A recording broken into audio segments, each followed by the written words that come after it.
Hello everyone, स्वागत है आप सभी का परफॉर्मेंस क्लास में। मेरा नाम है Saurabh Debnath.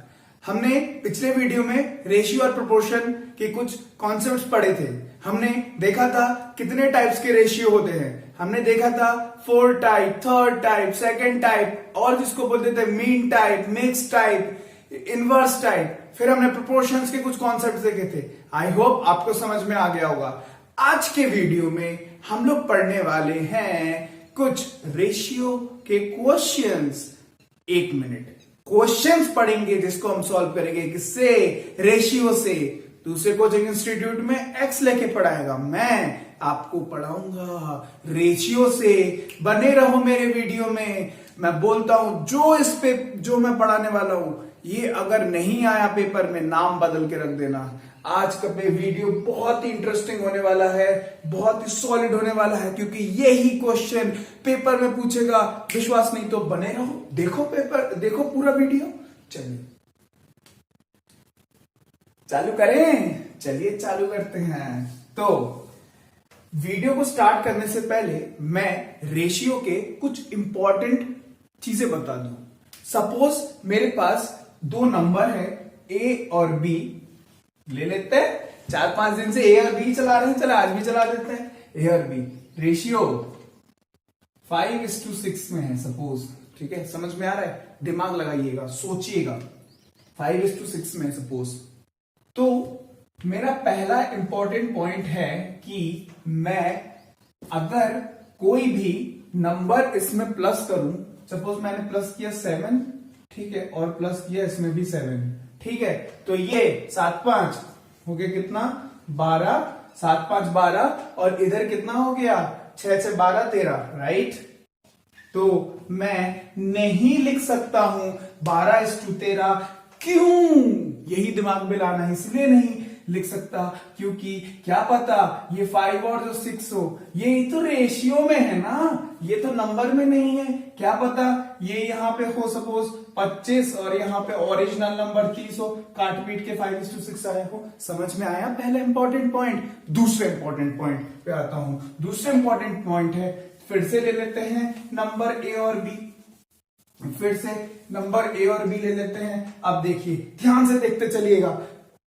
Second important point, ठीक है, मेरे पास है ए और बी 2 नंबर। सपोज वो है रेशियो में 3:5 में। अब 3:5 में तो है, ठीक है, तो मैं इसको किसी भी नंबर से मल्टीप्लाई करके इस रेशियो को चेंज कर सकता हूं, बिल्कुल कर सकता हूं। अगर मैं मल्टीप्लाई बाय 3 कर दूं तो क्या हो जाएगा? ये हो जाएगा 9:15। अगर मैं मल्टीप्लाई कर दूं 5 से तो ये हो जाएगा 15:25। जी हां, मैं बिल्कुल कर सकता हूं किसी भी मल्टीप्लाई, लेकिन एक कंडीशन है कि मुझे इसके साथ, दोनों के साथ मल्टीप्लाई करना होगा। तो दो इंपॉर्टेंट पॉइंट आपको समझ में आ गए? 2 इंपॉर्टेंट पॉइंट समझ में आ गया। अब देखिए थर्ड इंपॉर्टेंट पॉइंट, जो कि ये बहुत ज्यादा इंपॉर्टेंट।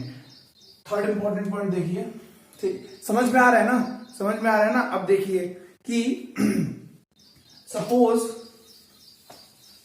मेरे पास 2 नंबर है। सपोज क्या है मेरे पास? वही 2 नंबर ए और बी, ठीक है। तो चलिए आप दिखाते हैं। सपोज ये मेरे पास 2 नंबर है ए और बी। इमेजिन करिएगा 2 नंबर है ए और बी। इसके में सपोज इस बंदे के, चलिए 2 इंसान ले लेता हूं, ए इंसान बी इंसान, ठीक है। इसके पास 100 रुपए है, इसके पास 50 रुपए है। रेशियो बताइए 2:1, ठीक है। बोला गया इसके पास 100 रुपए है, इसके पास 50 रुपए है, ठीक है। अच्छा, बोला गया ये गया मार्केट में और अपने पैसे खर्च करके आ गया 50। कितने खर्च करके आ गया? 50। इसके पास कितने बचे? और 50 बचे। ये मार्केट गया ही नहीं, ये था आलसी, ये घर में ही बैठा रहा। अब दोनों के पास रेशियो 50 और 50 हो गया। इसका मतलब अब रेशियो क्या? 2:1 से रेशियो क्या हो गया? 1:1। तो इसका मतलब ये जो था, इसका पहले भी क्या था? 1 था, अभी भी क्या है? 1 है। इसका मतलब समझ में आया क्या बताना चाह रहा हूं? देखिए एक बार बोर्ड पे, ए और बी है सपोज। अगर मुझसे बोला जाए कि सपोज ये 5:3 में है, ठीक है, बोला जाए कि इसमें कोई बढ़ोतरी हुई, सपोज इसमें कोई बढ़ोतरी हुई या फिर कुछ नेगेटिव हुआ, कुछ भी हुआ, या प्लस हुआ या माइनस हुआ, कुछ भी हुआ, एक अमाउंट हुआ, तो रेशियो हो गया सपोज 4:2। ठीक है, सपोज रेशियो हो गया, सपोज ले रहा हूं, ठीक है, रेशियो हो गया बढ़ के, सपोज बढ़ के रेशियो हो गया 4:2।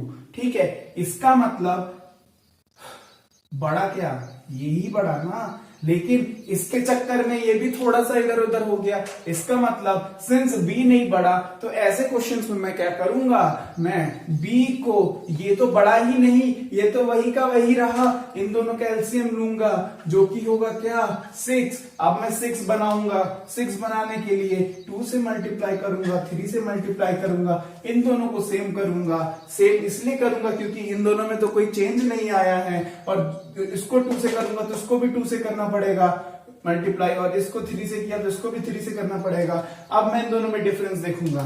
समझ में आया? स्क्रीन पे आप एक क्वेश्चन है, बिल्कुल कॉन्सेप्ट पानी की तरह हो जाएगा, देखिए।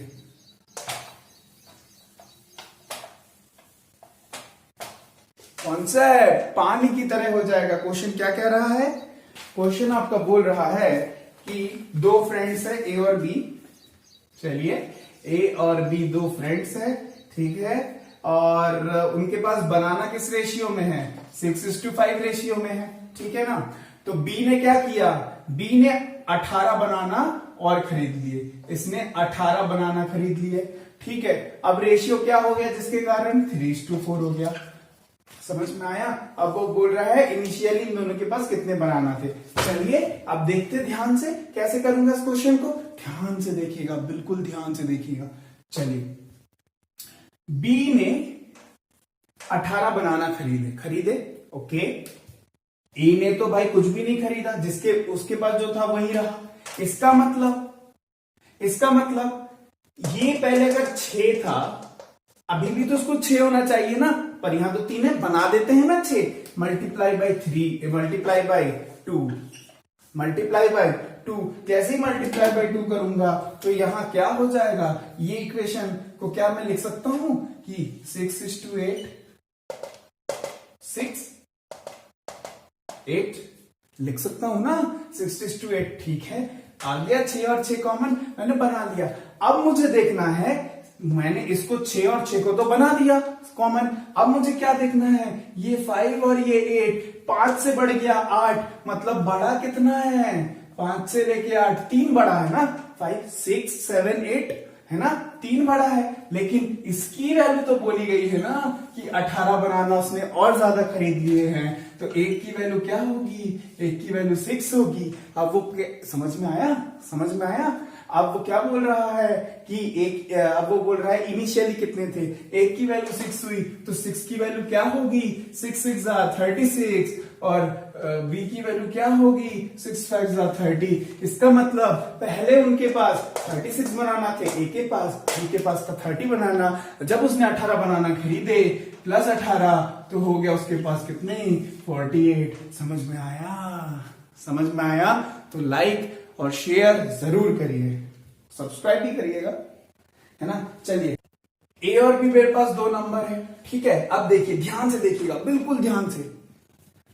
अब क्या होना है, अब मुझसे बोला गया ये सपोज रेशियो में है 4:3, ठीक है, ये रेशियो में है क्या, 4:3 इनिशियली,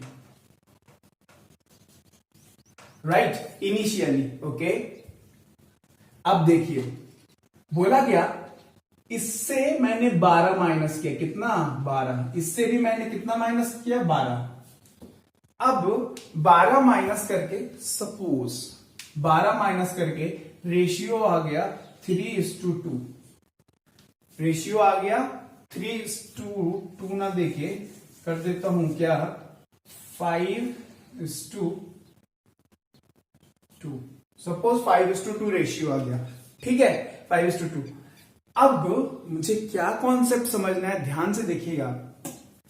सिंस मैंने 12 माइनस किया दोनों में से, इसका मतलब इसके बीच में पहले सपोज डिफरेंस था 10, सपोज 10 डिफरेंस था, तो इससे भी मैंने 12 माइनस किया, इससे भी मैंने 12 माइनस किया, दोनों से मैंने सेम वैल्यू माइनस किया, तो जो इन दोनों के बीच में अब डिफरेंस, जो नया रेशियो होगा, इन दोनों के बीच में जो डिफरेंस होगा वो भी तो 10 होना चाहिए ना।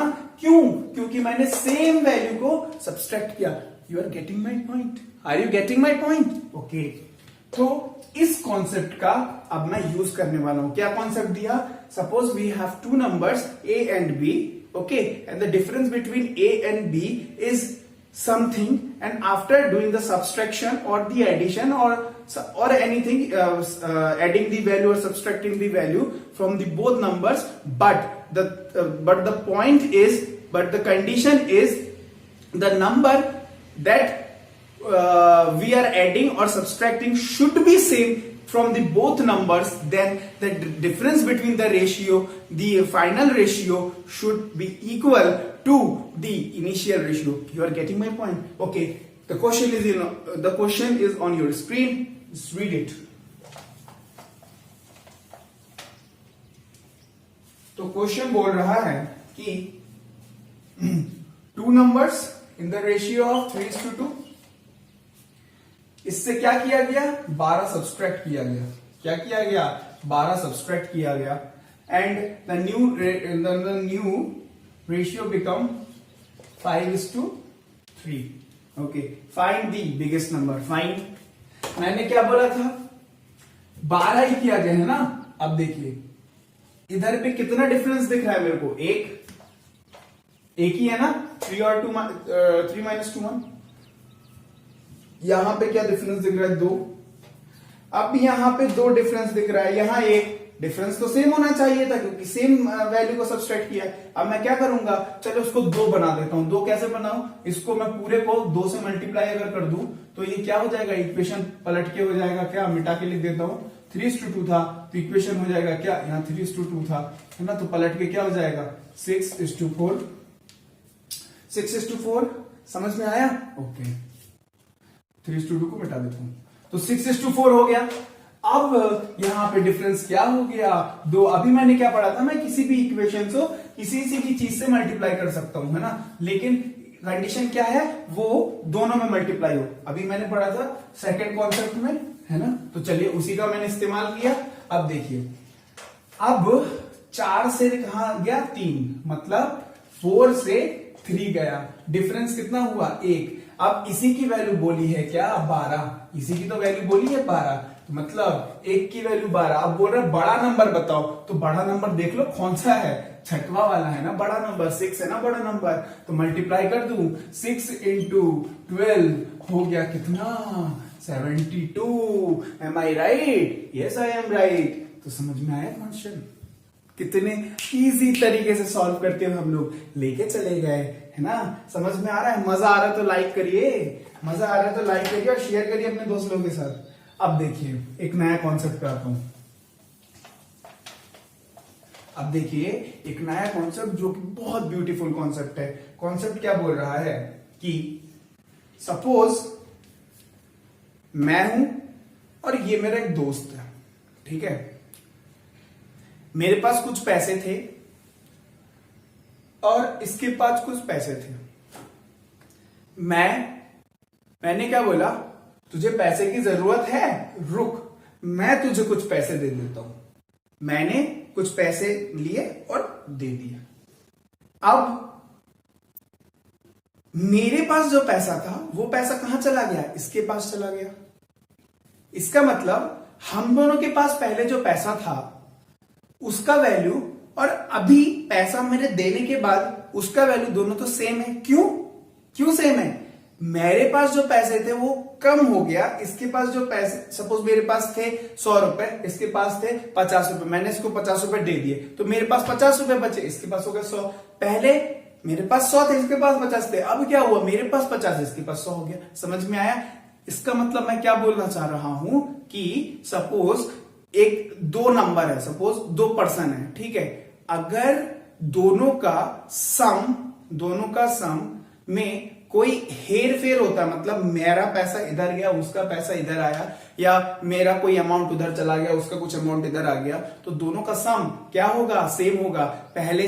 पहले जो था वही बाद में होगा। इसी कॉन्सेप्ट का देखिए, इसमें एक दिखाता हूं आपको। एक चीज दिखाता हूं। सपोज क्या करूं, एक क्वेश्चन ले लूं क्या? नहीं क्वेश्चन नहीं, एक काम करते हैं, एक देख लेते हैं। ये देखिए, जैसे सपोज 20:45 है, क्या मुझे आप इसका समेशन वैल्यू बता सकते हैं? 65 होगा, 65 होगा, राइट। अब अगर मैं बोलूं 65 है तो मैं इसको ऐसे भी लिख सकता हूं ना कि 15:50, ये भी क्या होगा, ये भी क्या होगा, ये भी 65 होगा, है ना। समझ में आया? पहले ये था तो 65, अब ये घटा तो ये बढ़ा तो ये हो गया 65, है ना। इसी कॉन्सेप्ट के साथ स्क्रीन पे आपका क्वेश्चन है जो कि बहुत फेमस है क्वेश्चन, देखिए।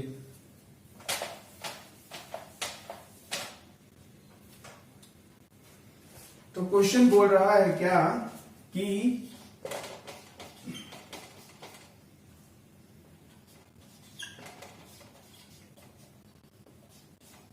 किस रेशियो में A:3 है और ये क्या है 1:2 है।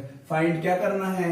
A:B:C, यही पता करना है। चलिए अब देखिए, ये जो वैल्यू है और ये जो वैल्यू है, इसमें ABC लिया हुआ है, इसमें BAC लिया हुआ है। इसका मतलब ABC और ABC कॉमन है। इसका मतलब ये इसका पैसा और इसका पैसा दोनों सेम है, दोनों सेम है। अब देखिए, इन दोनों को जोड़ दूं आया 4, इन दोनों को जोड़ दूं आया 3, लेकिन 4 और 3 तो सेम नहीं है। मुझे सेम करने के लिए क्या करना पड़ेगा? मुझे सेम करने के लिए एलसीएम लेना होगा। एलसीएम लेने के लिए इससे मैं 3 कर दूं, इससे मैं 4 मल्टीप्लाई कर दूं तो ये हो गया 12, ये हो गया 12। समझ में आया? अब देखिए, सिंस मैंने इसको 3 से मल्टीप्लाई किया है तो मतलब A की वैल्यू क्या होगी?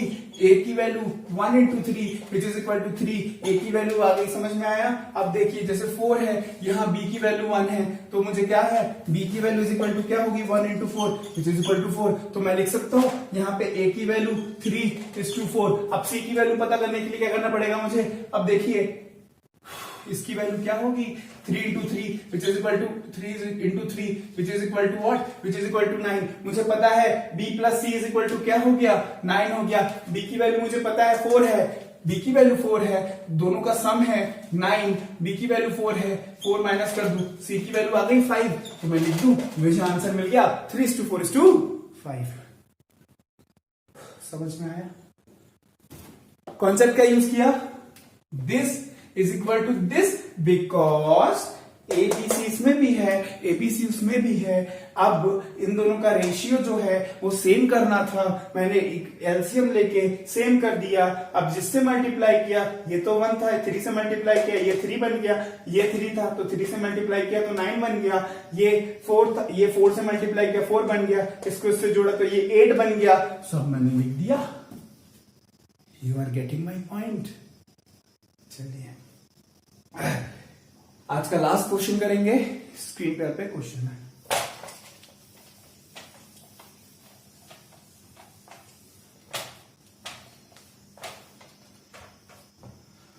तो क्वेश्चन क्या बोल रहा है कि the ratio of the sum of the amount of A and B क्या था? A एंड B, इनके पास कितना पैसा था? 3:2 पैसा था, है ना। फिर क्या किया, A ने इसको कितने रुपए दे दिए? 3600 रुपए दे दिए, 3600 पैसे दे दिए, है ना। तो देने से क्या हो गया, ए रेशियो क्या हो गया 1:2 में कन्वर्ट हो गया। अब मुझे ये बताइए, अभी मैंने क्या पढ़ा, जितना पैसा इसके पास था, इन दोनों को जोड़ देता हूं 5, उतना पैसा यहाँ पे भी होना चाहिए 3, लेकिन यहाँ डिफरेंस है। क्या करूंगा, वही एलसीएम करूंगा, मल्टीप्लाई बाय 3 मल्टीप्लाई बाय 5, तो अब क्या हो जाएगा, अब हो जाएगा ये 3 से मल्टीप्लाई किया तो यहाँ पे भी 3 वही करना पड़ेगा, यहां से 5 में किया तो you are getting my point. तो ये क्या हो जाएगा, ये यहां लिख देता हूं, ठीक है, ये हो जाएगा 9:6 और यहां हो जाएगा क्या 5:10, ठीक है 5:10। अब क्या बोला था इसने, इसको पैसे दे दिए कितने 3600, ठीक है। अब 3600 देने के मतलब 6 से लेके 10 जब आया, 4 की बढ़त हुई 7 8 9 10, मतलब 4 की बढ़त हुई, 4 की बढ़त हुई और कितने 3600 रुपए मिल गए इसको, समझ में आया।